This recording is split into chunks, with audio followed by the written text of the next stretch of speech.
مين فينا مش عاوز يصيف حيث البحر والجو الجميل، او حتى تروح رحلة في مركب الى الشاطئ؟ طبعا كلنا بنحب الكلام ده. حرفيا بعد الفيديو ده انت هتغير رأيك. لو ابوك نفسه قالك يلا نصيف انت اللي هترفض، لاني جايب لك فصلين من ارعب القصص في مانجا جانجي ايتو واللي بتتكلم عن البحر والشاطئ. بس قبل ما نبدأ ما تنساش تصلي على النبي وتدعي دعوة لاخواتنا، ويلا نبدأ في اول قصة اللي بتكون بعنوان صوت الشيطان، واللي بتبدأ بسفينة بتكون في وسط البحر، واللي بنعرف اللي فيه أزمة في السمك. يعني حرفيا الصيادين مش لاقيين حتى ولو سمكة، لدرجة اللي هم بيروحوا في أماكن بعيدة علشان يعرفوا يصطادوا لكن ما بيلاقوش. ده بقى كوجي اللي بنعرف اللي هو جديد في الشغلانة ولسه أول يوم ليه، وكانوا بيطلعوا الشبكة اللي حاطينها بالساعات في المية، لكن المشكلة اللي هم ما بيلاقيهاش اصطادت حاجة. وبيلاحظوا اللي الجو اتغير مرة واحدة وفي أمواج وعاصفة، ويوجي بيكون حاسس اللي هو هيرجع بسبب السفينة اللي قاعدة تتحرك، وده طبعا عشان هو لسه جديد وما تعودش على الاجواء دي. المشكلة اللي هم بيسمعوا صوت غريب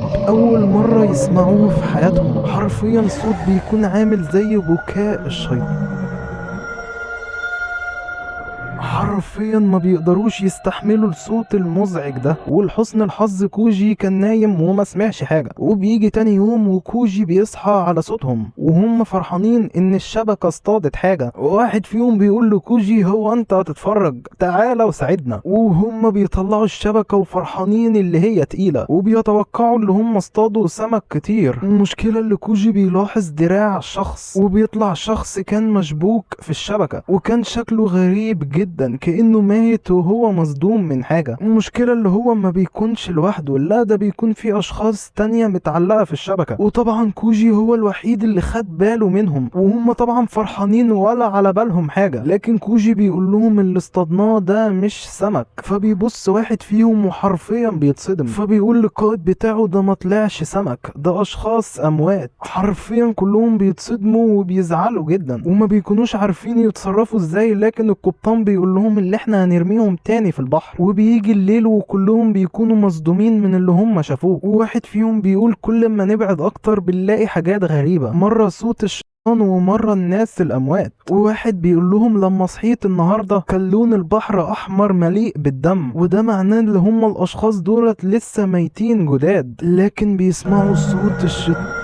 تاني، لكن المرة دي بيكون اقوى بكتير. حرفيا ما بيقدروش يستحملوا الصوت لدرجة اللي هم بيصرخوا. وواحد فيهم بيقول لهم دي كانت اسطورة خرافية زمان، وبيقول اللي بيسمع صوت الشيطان بيفقد بصره وبيكون تحت سيطرته، لكن الصوت بيهدى شوية وبيسمعوا صوت الشبكة. فطبعا بيروحوا ناحية الشبكة وبيلاقوا الشبكة بتتحرك وبيفتكروا اللي هم اصطادوا سمك، فطبعا بيفرحوا وبيحاولوا يطلعوا الشبكة. لكن هنا بتكون الصدمة، بيلاقوا عشرات الاشخاص في الشبكة. المشكلة اللي هم بيتحركوا وبيكونوا تحت سيطرة الشيطان. حرفيا كلهم بيخافوا. المشكلة اللي هم بيطلعوا على السفينة وبيهجموا عليهم واحنا سامعين صوت الشيطان كأنه هو اللي بيأمرهم بكده، فبيضطروا اللي هم ينطوا في البحر. إلا يوجي بيدخل جوه السفينة وبيقفل على نفسه الباب، لكن المشكلة اللي هم بيضغطوا على الإزاز وبيكسروه، ويوجي قاعد يصرخ وبيطلب المساعدة. وبيجي تاني يوم وبنعرف اللي هم تسيطر عليهم من صوت الشيطان.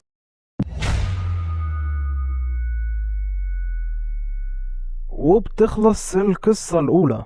ندخل بقى في القصة التانية اللي بتكون بعنوان الشيء الذي انجرف إلى الشاطئ، واللي بتبدأ بأشخاص اكتشفوا كائن غريب على الشاطئ وما بيكونوش عارفين ده جه منين ولا ايه نوعه. ده بقى صديقنا اللي بيكون في عمر العشرينات، واللي بيجي متأخر وبيلاقي الناس متجمعة حول الكائن الغريب، وبيقولوا ان الكائن ده طوله حوالي 30 متر، يعني حرفيا أطول من أكبر كائن على وجه الأرض، وهو الحوت الأزرق اللي بيكون طوله في حدود 20 متر. والكائن بيكون شكله غريب جدا، تحس اللي فيه جزيئات كده طالعه منه. وبنعرف اللي صاحبنا من صغره بيكره الشاطئ، وده علشان وهو صغير كان بيروح مع ابوه جنينة الاسماك، وكان بيشوف اسماك غريبة ومرعبة، وحلمه من وهو صغير اللي هو يكتشف جميع مخلوقات البحر. وبالمناسبة كل التكنولوجيا المتطورة والذكاء الاصطناعي اللي احنا وصلنا ليه، ورغم كل ده واحنا اكتشفنا 5% بس من مخلوقات البحر، يعني في 95% 100% مجهول. سبحان الخالق.